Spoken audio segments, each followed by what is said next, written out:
Welcome to Indigos Gaming, and welcome to a match of Starcraft 2 played by people that are way better than me.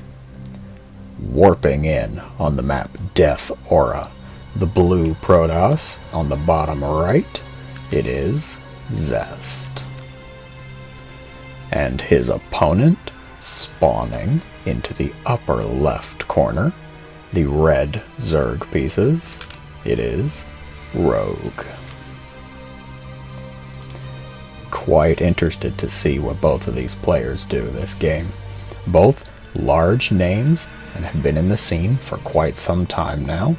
Zest already sent out that very early probe to block the natural of Rogue.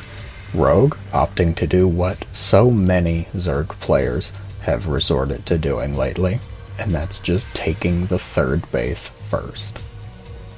I've seen it happen more and more throughout the times, and even myself, I do it at my despicably low level of Platinum 1. What is going to be the follow-up though? Zest looking like opening just very standard gateway pylon down for the natural wall.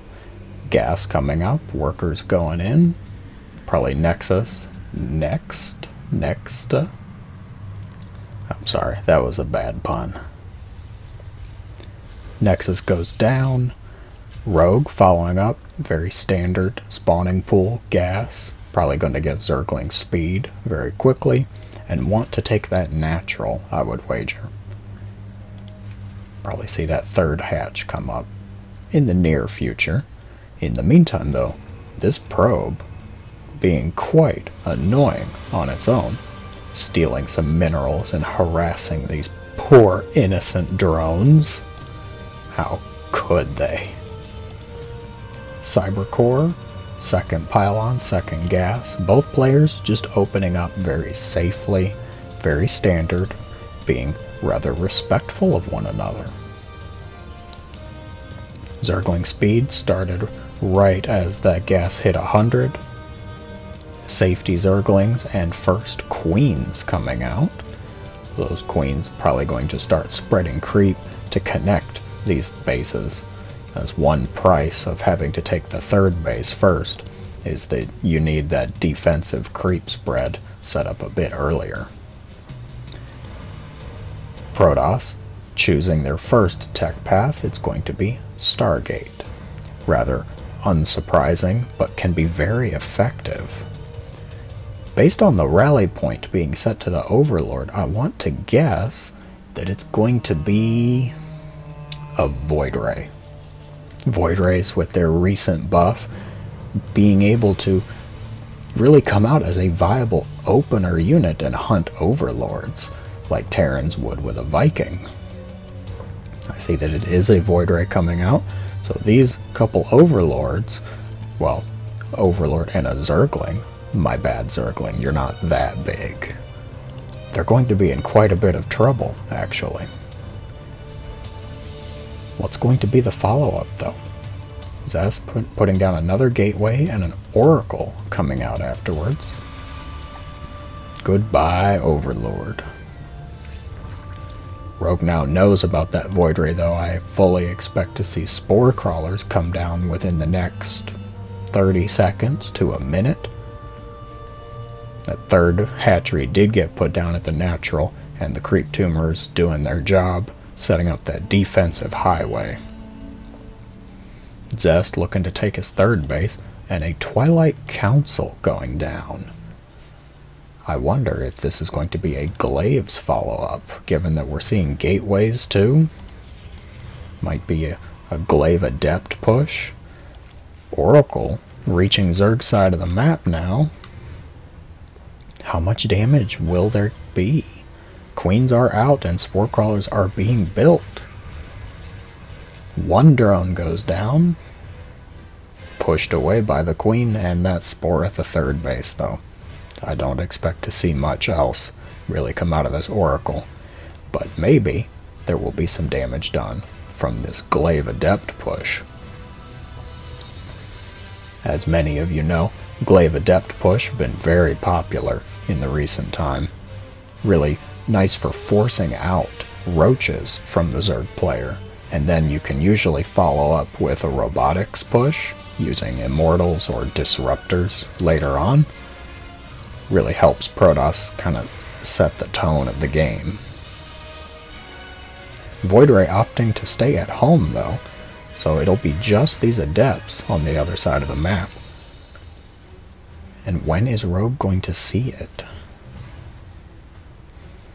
Based on how these Zerglings and Queens are grouping up, I'm going to go with he already knows. He definitely knows now as they approach the creep. Glaive's finishing up in about 1 second. Queen's going down. Glaive's is finished.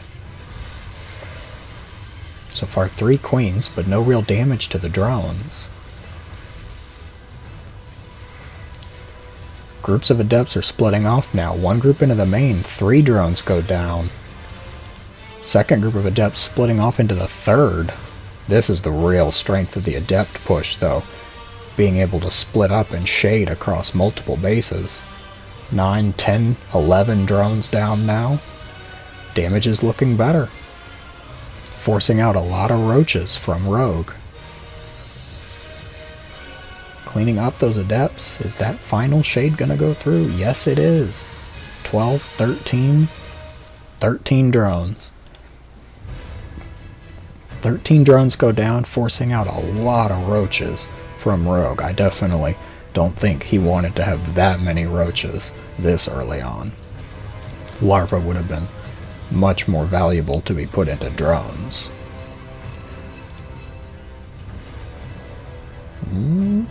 Opting not to send the roaches across? Okay. Opting instead to just pull back, maybe drone up harder, get upgrades going. Roach speed is already on the way. So now Zest is going to be able to sit relatively comfortable on this third base. Gateway wall going up. Looks like they had to pause the match when it was live. Rogue taking the 4th base, sending out changelings. I like the decision by Zest to keep this Oracle on the other side of the map and make sure it can be seen on the creep. Definitely keeping Rogue a bit wary around the drone line. Queens have to be nearby. Even using the Oracle to kill a creep tumor. Good choice. Not game-ending damage by any means, but definitely an annoyance. Some of those roaches turned into Ravagers. 4th base going down. What else is going on though? As I said earlier, that Glaive Adept push can set up the Protoss to be able to switch into that Robo transition. And it looks like Zest is opting to go straight for disruptors. So disruptors will be on the field very soon. And that presents a big threat to the composition of Roach Hydra. With their tendency to group up, disruptors could get a lot of damage. However, they're also very vulnerable units, so maybe Rogue will be able to tech up to Hive and get Vipers out, and Vipers, with their abduct ability, would be quite a threat to those disruptors. There's really not a lot of army here for Zest, though. Taking time to build up the economy, get a few warp-ins now, but it was mostly Stalkers previously. Changeling denied. How are the upgrades doing? Both players working on them now. Looks like +1 weapons finishing for both players. +2 started. Void Ray still being a bane of overlords over there. Denying that vision for Rogue.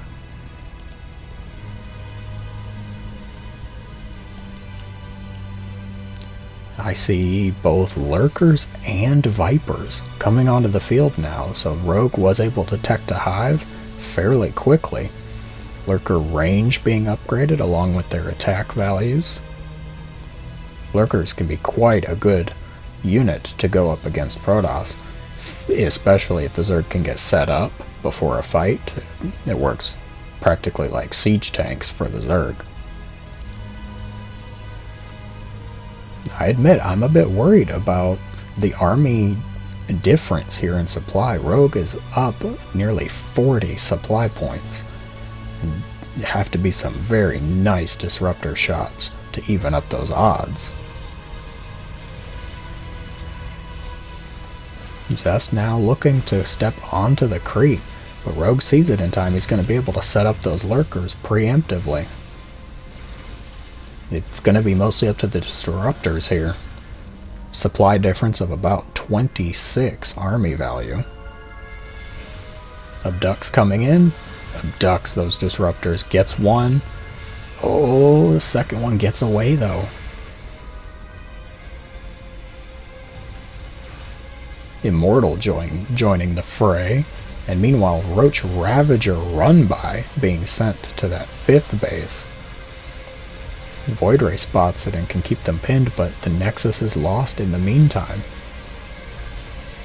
A group of charge lots will send those Roaches and Ravagers off of this side of the map, though.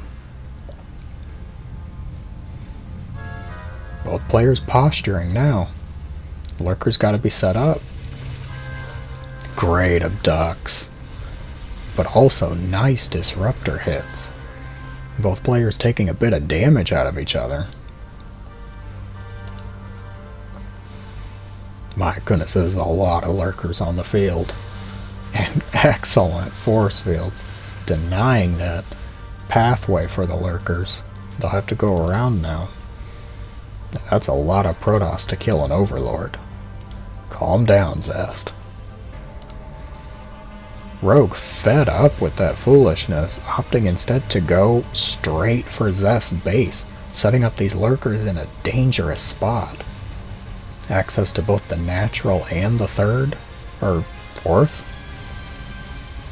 It could have been the 3rd, but it was the 4th. Disruptor hits coming out. Zest cannot comfortably step into this field of lurkers, though. The charge lots are just shredded by the lurkers.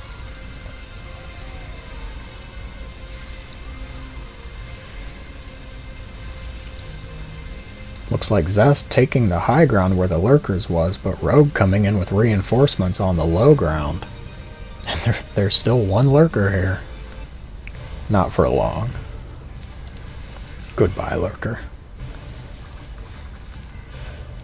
Zest able to clean that up, just barely, losing a lot in the process though. Zest? Zest, where are you going?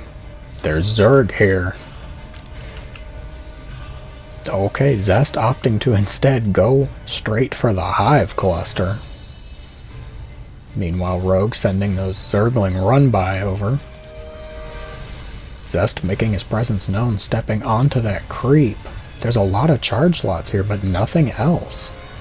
And with Rogue still having Hydras and Lurkers on the field, I'm a bit concerned. Surrounded. Decimated. GG is called.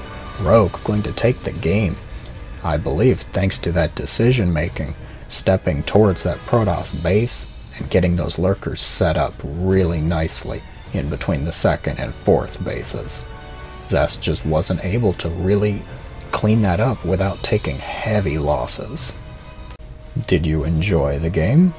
Do you feel that it is unfair that immortals can actually die? Thank you very much for watching. I hope you have a great day.